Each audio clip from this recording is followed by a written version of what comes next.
afternoon to every one of you all today. How are you all today? You're back in the kitchen with Sheila, and today we'll be making some beef stew pot. It's cold outside, and some beef stew will be excellent. We had soup today at church. It was so good, and in this weather, there's nothing better than to have some nice soup with some beef stew in it. So I'm browning my beef stew, and I'm gonna put it in the crock pot. Cause I ate enough soup this evening, this afternoon at church. I'm not hungry, so I'm not gonna be eating heavy meals this afternoon. This will be our meal for tomorrow, so I won't have to cook tomorrow.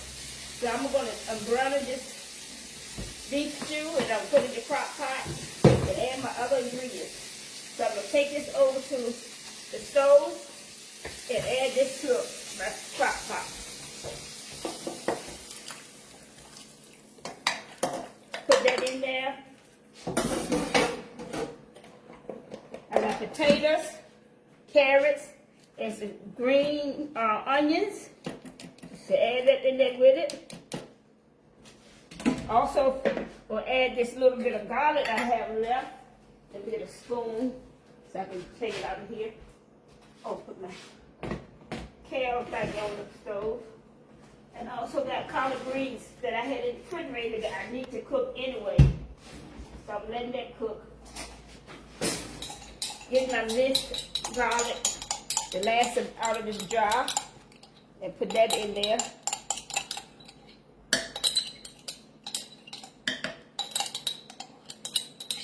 And this is going to cook about 4 hours or more until the meat fall off the bone. So I got my carrots and my potatoes,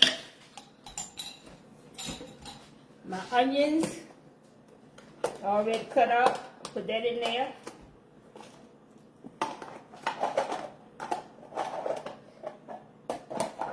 My celery. I already got my broth in the bottom. I'm gonna add a little bit more. My tomatoes. This is diced tomatoes with green chili.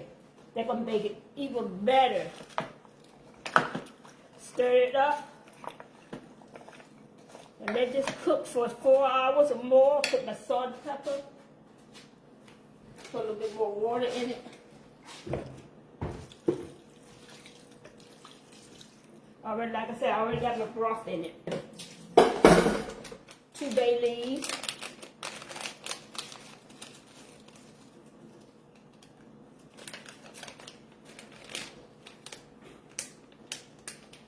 Oregano.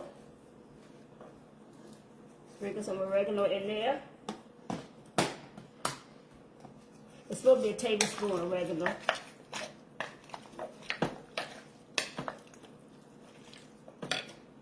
A little dash of salt. And pepper.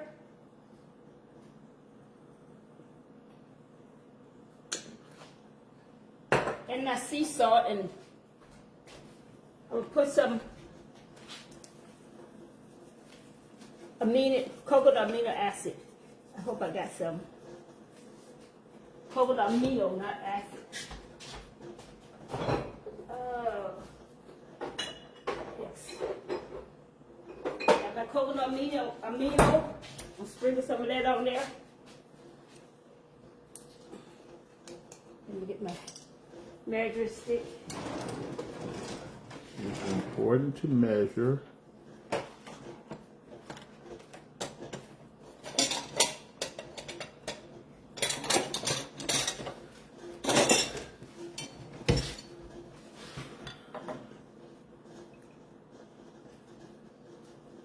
That's how you do it. That's 1 tablespoon. Coconut amino in there.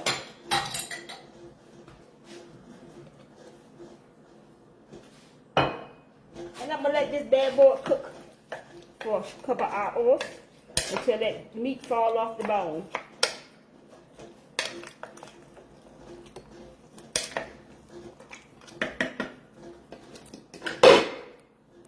And also cook some collards. Like I said, I had some collards and some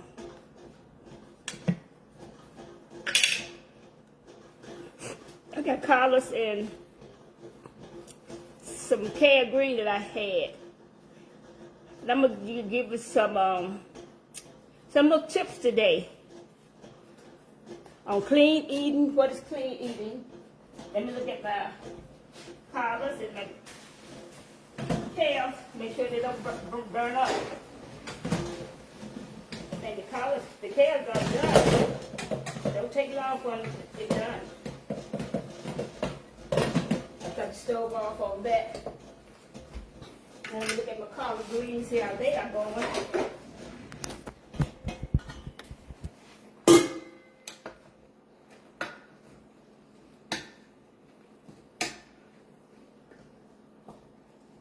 They're not quite done yet, so.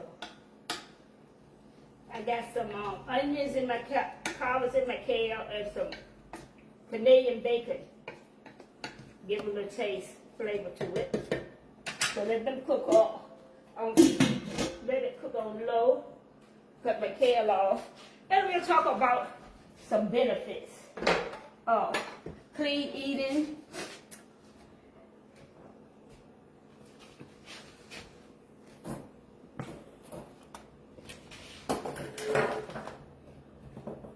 Clean eating is eating our whole food and unprocessed food.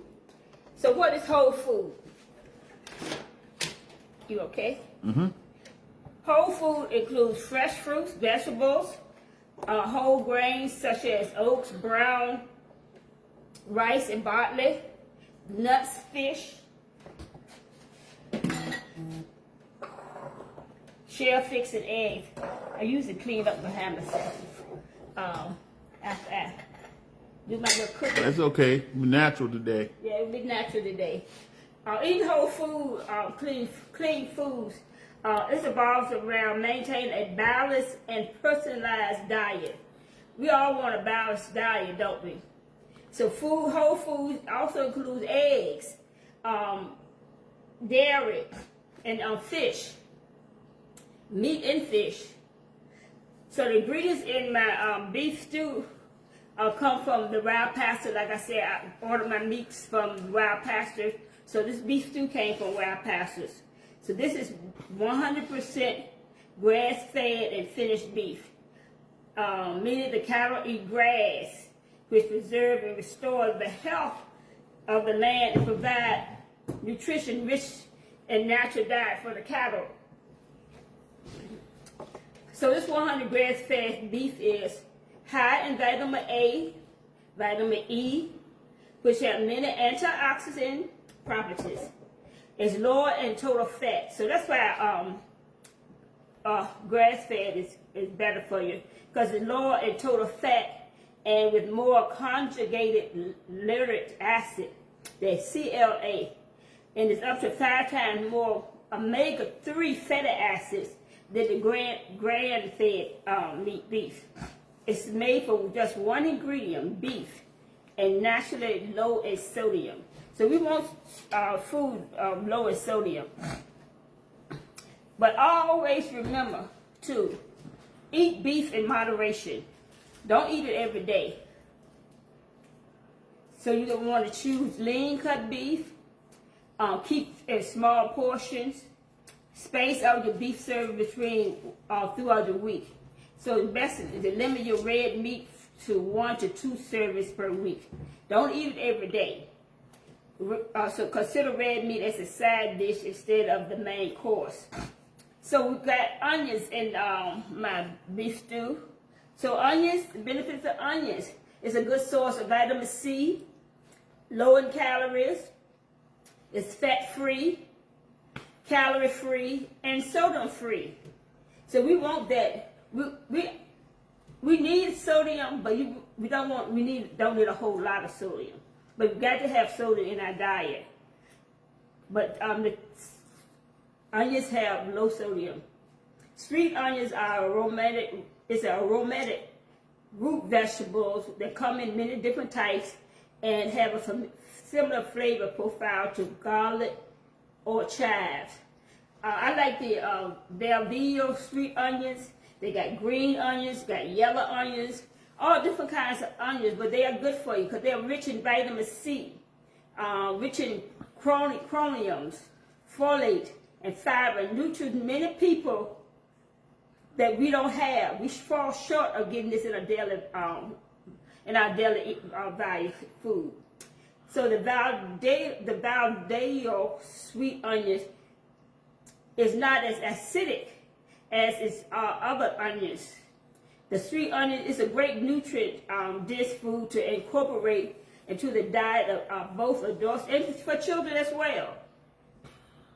It boosts your immune system because they are packed with antioxidants, vitamin C, which supports the immune system by decreasing inflammation, we want that, and fight off free radicals that harm the immune system. Onions are also an excellent source of quercetin, which acts as a powerful antiviral and can aid the body in utilizing zinc. We need zinc to fight the reproduction of viruses, including the flu and COVID-19. You know that they're saying COVID-19 is coming back and people still getting sick for COVID-19. So we need something to ward off that. Eating food that boosts immunity is especially important for children, their immune system, because their immune system are still developing. So it also improves gut health and digestion. Since there is a gut-brain connection, the feeling of stress or anxiety can negatively impact our gut and our GI tract and digestion.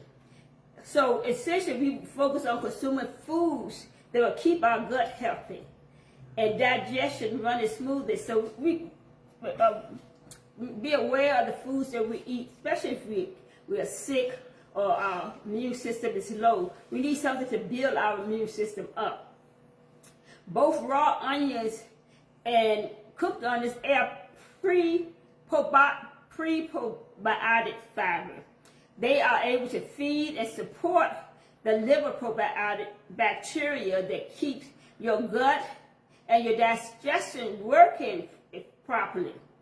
It also can prevent cancer. Regular onion consumption in conjunction with a balanced diet and healthy lifestyle has been linked to lower risk of colorectal, stomach, breast, and prostate cancer.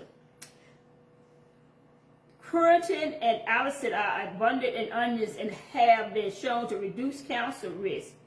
So you can learn more about cancer risk. Look it up, do some research on it. And these are only information. I'm not here to cure, diagnose, or treat anything. I'm just giving you suggestions, some suggestion of research that I have come upon to learn about these different foods and what are their benefits. And I'm just here to share with you what they are.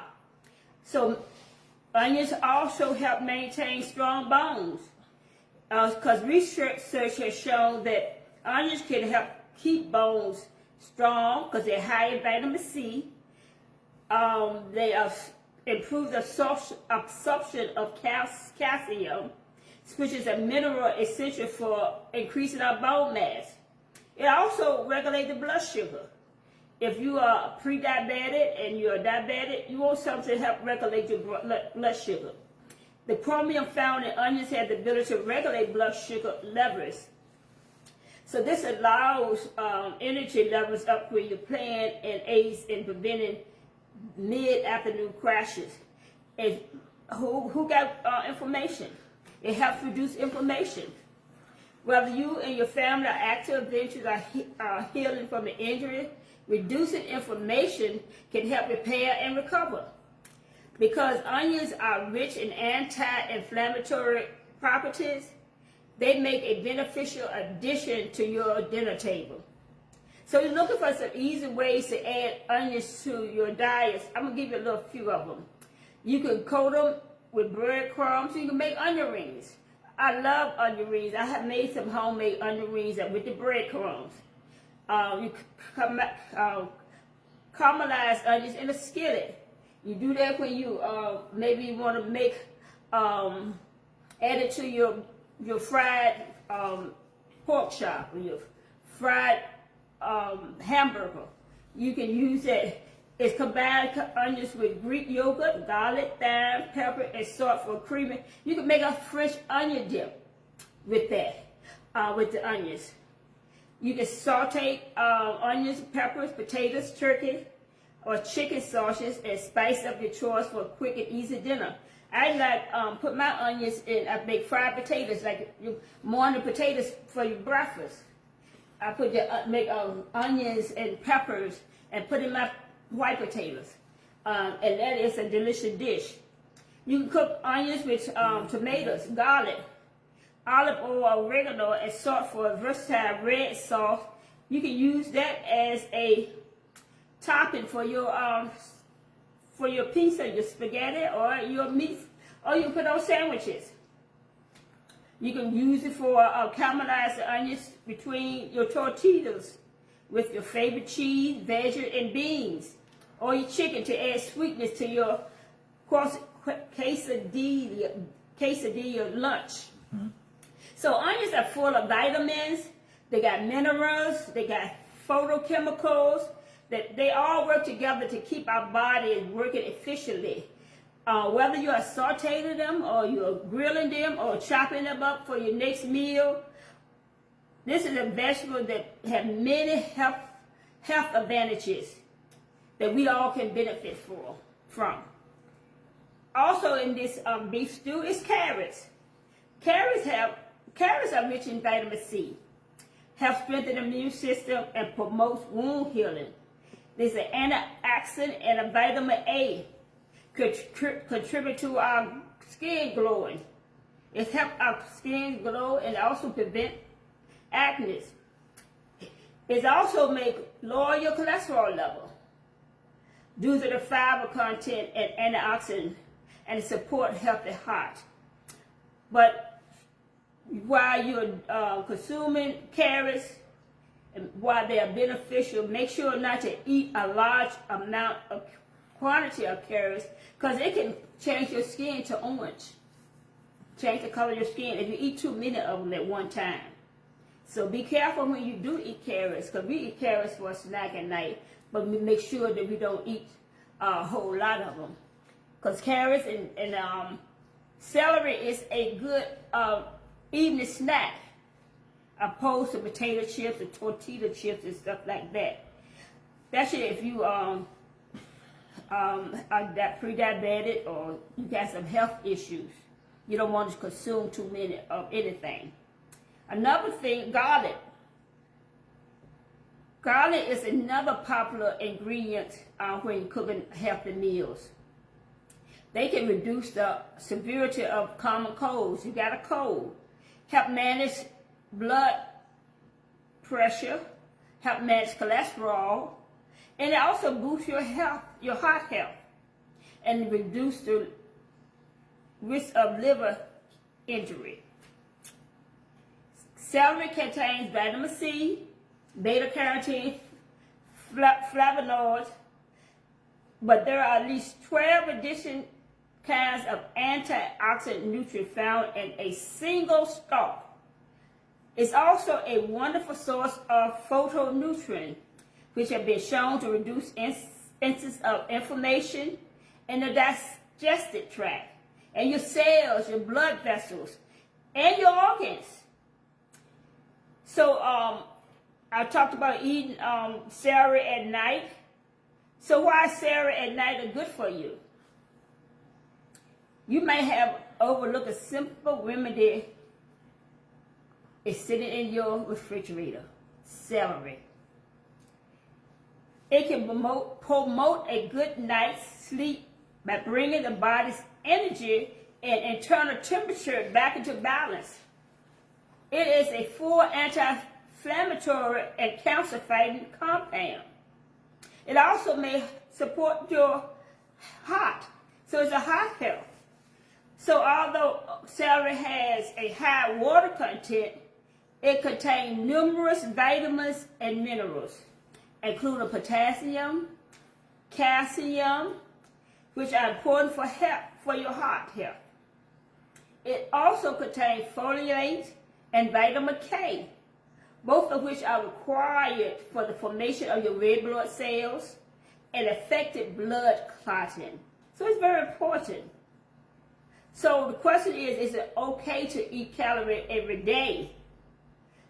Like I said, celery has a high water content and fiber content. So eating excessive amount it might cause gas, bloating, and digestive upset. So aim for eating 3 to 5 servings of vegetables like celery a day. Eating even more servings of vegetables, both cooked and raw, is better. Okay, we talked about celery. I also got potatoes in my beef stew. A lot of people shy away from potatoes because they say it's the starch, especially if you are diabetic or you are pre-diabetic. But research says that they are a good source of vitamins, minerals, and fibers. So potatoes are low in calories for one thing. They contain no fat or cholesterol, and they're sodium free. They're high in vitamin C, they have potassium, and they're a good source of vitamin B6. A medium potato is about 5.5 ounces. It contains only 145 calories. So type 2 diabetes is a chronic disorder influenced by diet and other lifestyle factors. People with diabetes can work with nutritionists and other specialists to develop meals that are diverse in nutrients. That means you work with your specialist so you don't have to take out some of the food that you love to eat. Your nutrition, your specialist can work with you and plan a meal. Plan how much is that you can eat, how much potato you can eat, or when to eat that potato. Whether to eat that potato in the morning instead of at night times, because in the morning, if you eat it in the morning, you're active all through the day. So you're going to burn some of that stuff off of you. So you can work with your nutrition, your specialist, and so they'll help you to keep your body from eating, disregarding some of the food that you want to eat and that you love to eat.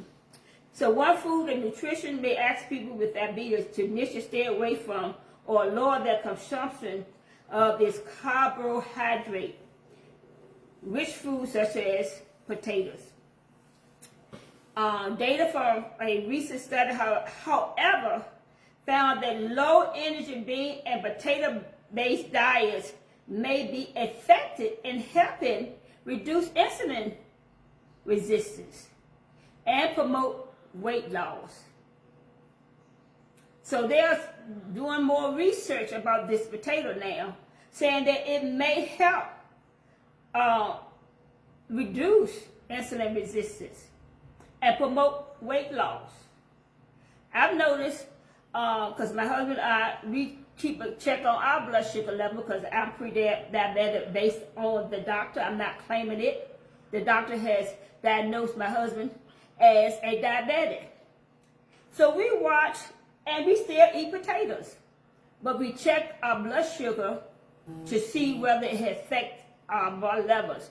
And most of the time, when we eat potatoes, our blood sugar are lower than sometimes when we don't eat the potatoes. So we still got to balance on how often we eat it, but we don't take it completely out of our diet because I love potatoes. I don't eat a lot of fried potatoes. Like I said, I do the fried potatoes and onions, but I eat it in the mornings, and I might eat it at lunchtime. Every now and then, I might eat it in the evenings, but I don't make a habit of doing that because I don't want to make sure that it's not affecting my blood sugar level up and down. So diet is an essential component of health, particularly for people with diabetes or who are at risk of developing diabetes. Researchers are constantly examining how food choices can impact people in their demographic. Like I said, they're always evolving around food, how it affects your body. One year it might say, don't eat potatoes because you're diabetic. Then researchers go and do more research and other people, and they test it, and they find out that it's not as bad as people say it is, because potatoes, like I said, is low in calories. It contains no cholesterol, and it's sodium free.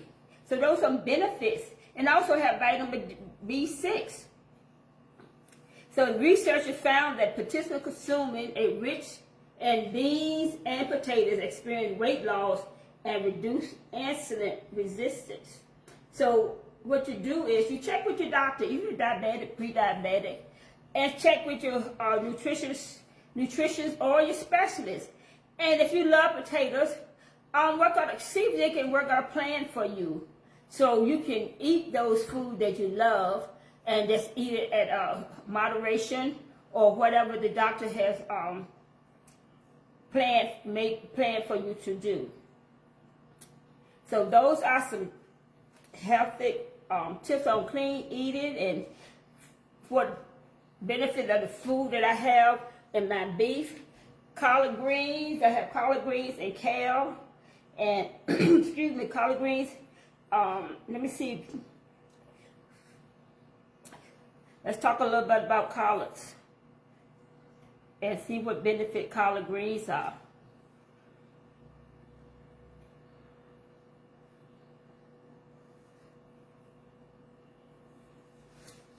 So collards are known as leafy green vegetable with loose, light to dark green leaves. It's a member of the cabbage family. Collards are a member of the cabbage family. It is a cruciferous vegetable group. They are staple of African American cuisine and culinary summer of the South. The origin in its history is cultivated for 2,000 years. Collards are the closest leafy green in the family. The ancient Greek and Roman originally grew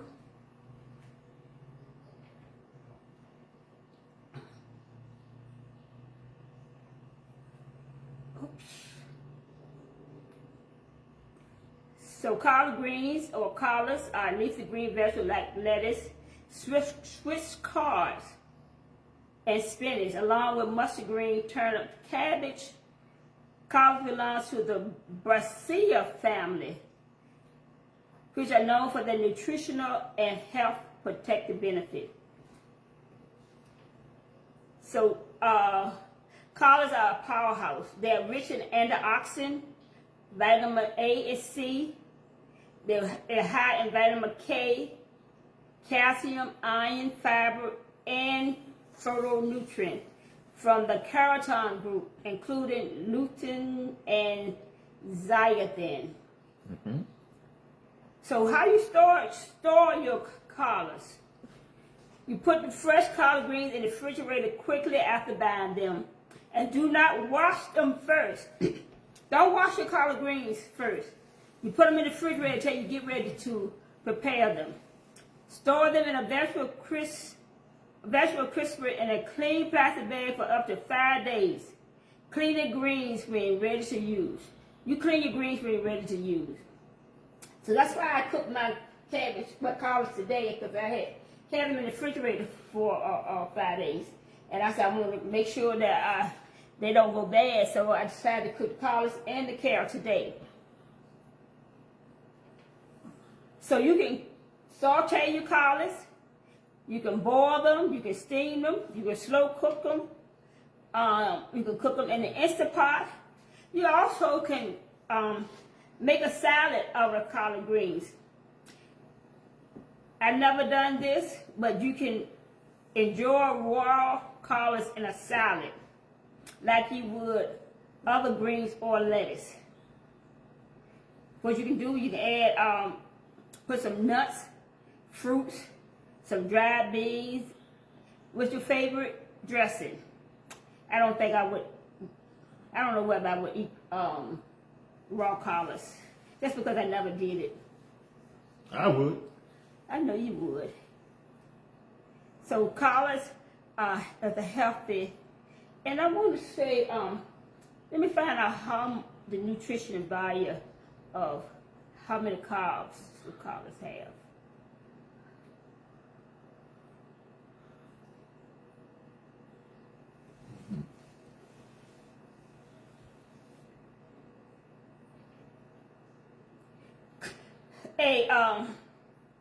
A cup of collards is 2 grams of carbs.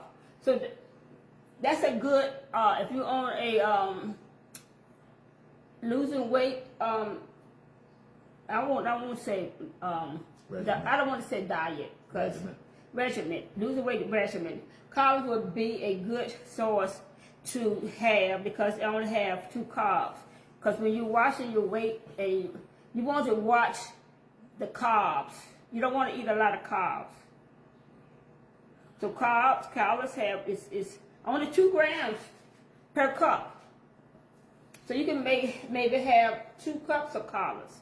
That would be only 4 grams. That's about kale. How many carbs in kales?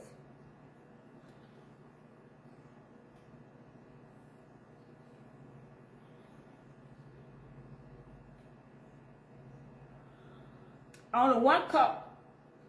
And 1 cup of kale is 6.7 carbs. So kale have more carbs than the collard greens. But still it's good because still 6.7, that's not bad. So they are, how many carbs should we eat in a serving? Let's ask that question.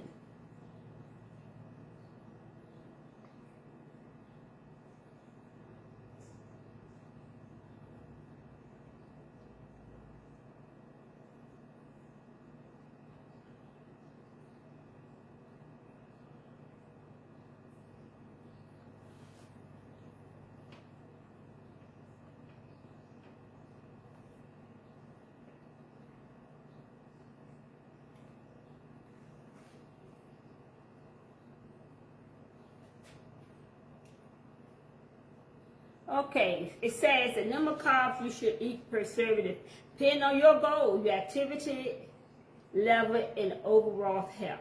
For weight loss, you might eat 30 to 45 grams of carbs per meal.